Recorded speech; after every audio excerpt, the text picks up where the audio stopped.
Coming to the file allocation table, FAT, it is a file structure database that Microsoft originally designed for floppy disk, used before Windows NT and 2000.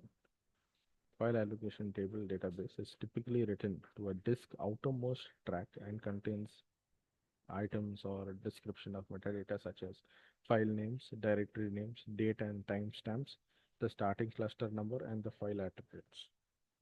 So file allocation table versions that is having with the file system FAT is FAT12, 16, 32. We also have FATX, which is used for the Xbox, and we have the VFAT. So these are the various versions of the file allocation table file system that is more used by Microsoft operating system. So when you come to the versions that are typically used in operating systems or in our computer systems or in storage devices that are used with Microsoft operating systems, we have FAT12, which is mainly was used for floppy disks and maximum size was 16 MB.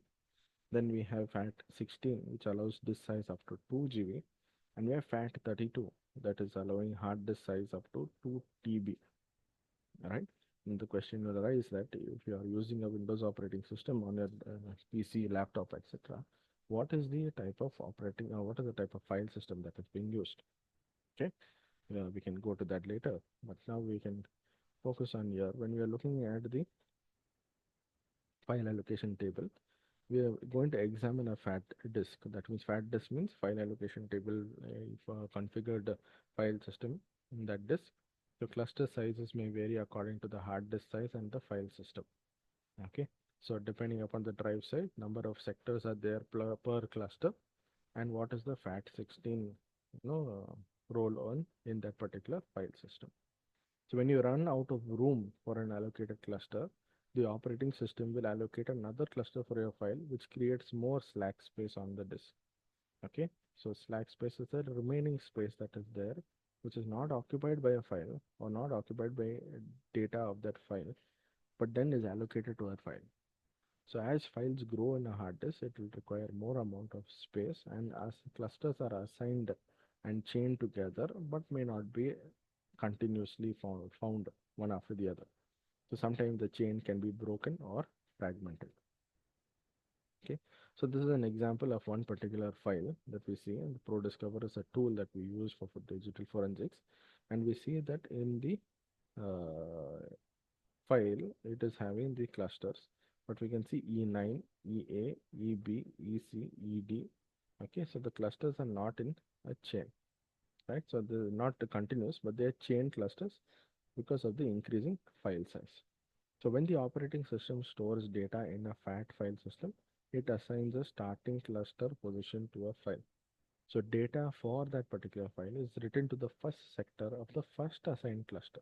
When this first assigned cluster is filled and runs out of room, then the file allocation table will assign the next available cluster to the file.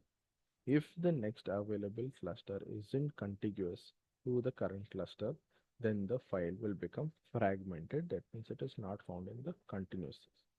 So in Microsoft operating system, when we delete a file, we are not deleting the file, but we are actually deleting a directory entry, which is marked as deleted, and then HEXE5 with a sigma character is replacing the first letter of the file name, and then the FAT chain that the file is set to is 0. Data in the file remains on the disk, and the area of the disk where the deleted file resides now becomes unallocated. Previously it was allocated, now it becomes unallocated. It is able to receive new data from newly created files or other files needing more space.